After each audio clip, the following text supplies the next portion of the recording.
Today or in this lecture I will discuss about introduction to mechanics of composite material. So first you see what is the meaning of composite material. Composite material, it is a combination of two or more material and form another material or form third material. This material is known as composite material. So one is your reinforcement plus matrix is known as composite material. This one is your reinforcement or fiber matrix. The addition of both is equals to composite material. So how you can define a composite material? See the definition. So a composite material is a material made of two or more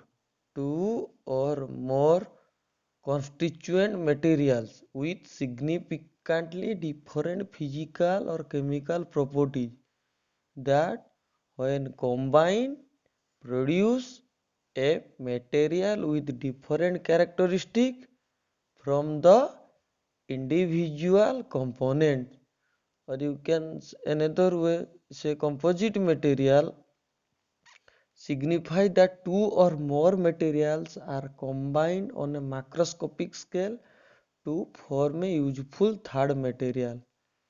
So macroscopic scale means what?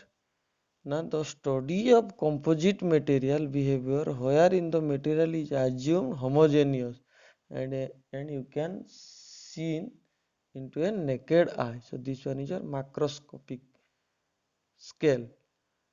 Next one, the most important reason why we need composite material, because their properties which enable them to be applied in large number of fluid, means we are getting more properties as comparable to other.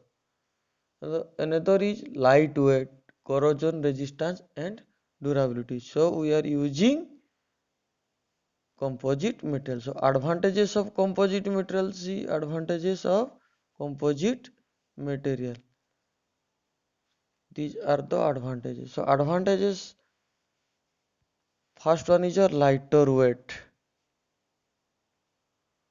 optimum strength and stiffness, improved fatigue life, corrosion resistance, good design practice, reduce assembly cost due to fewer details parts and fastener. Ratio of strength to weight and stiffness to weight are greater than steel and aluminum. So why we are using? Basically the strength to weight and stiffness to weight are greater than steel and aluminum. So composite material is high strength than steel as well as aluminum. But a composite material having some disadvantages. So these are the disadvantages for composite material. First one is your high raw material cost. The cost of the raw material is high and usually high fabrication, poor strength in out of plane direction where the matrix carries the primary load, susceptibility to impact damage and greater difficulty in repairing them compared to metallic structure. These are the disadvantages. The major disadvantages is high cost. So obviously if you get more property there, the material cost will be higher. Next one is your application, in which area the composite materials are used. So nowadays it is vast application. The most application or vast application is in any area you can use composite material. So one is your aerospace, transportation, construction, marine goods, sporting goods. Clear? Then second one is your using composite to improve the infrastructure of our roads and bridges is a relatively new exciting applications. Then number three, many of the world's road and bridges are badly corroded and in need of continual maintenance or replacement. Fourth, in construction, portrait fiber glass rubber Fiberglass rubber means reinforcing steel is used to strengthen concrete, and glass fiber are used in some shingling materials. Shingling material mean wood, flagstone, metal, plastic, composite material. Then number 5, in general, high performance but more costly continuous carbon fiber composites are used where high strength and stiffness along with lightweight are required, and much lower cost fiberglass composites are used in less demanding application where weight is not as critical. These are the applications. Simple, you take one example. Have you seen a tennis player use a racket? So racket is also used for composite material. Sports material are used using composite material. Then classification of composite material. So composite materials are classified according to following type. First one is your composite are classified into three. That is a particulate reinforced, fiber reinforced, structural. Then particular reinforced classified into two types. One is a large particle dispersion strengthen. Fiber reinforced classified into continuous, discontinuous. Again, discontinuous fiber reinforced composite classified in aligned type, random type. Then structural composite classified in laminate and sandwich panels.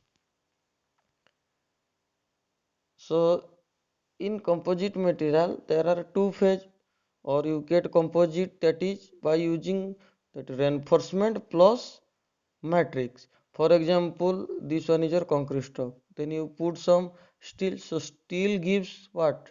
Reinforcement, and cement are the matrix. So there are two phase, reinforcing phase, one is your matrix phase. So in reinforcing phase what happen? Now the reinforcing phase provide the strength and stiffness. In most cases the reinforcement is harder, stronger and stiffer than the matrix. The reinforced is usually particulate, fiberglass, aramid or carbon fiber. These are the reinforced. Matrix phase are, that is polymer matrix, metal matrix, ceramic matrix. Next, different materials or type of materials are used in composite material. So one is your isotropic, anisotropic or orthotropic material. First one is your isotropic material. Isotropic material have same material property in all direction. Normal load create only normal state. Mean this one is your material. The isotropic material means same material property, means in this region the material property is same as well as this region, means same in all directions. So this is known as isotropic material.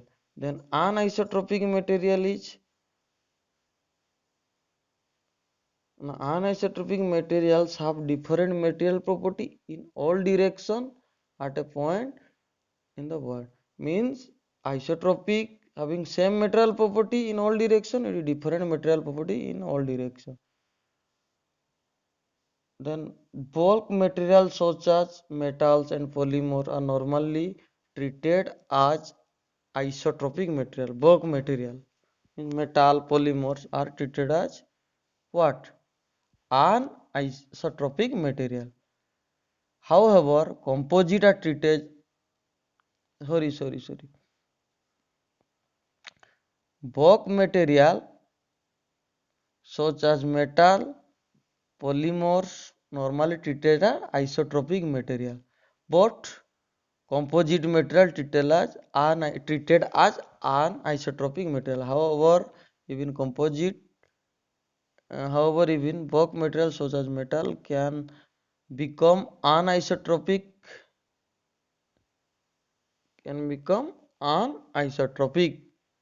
Sometimes bulk materials also used in anisotropic material also.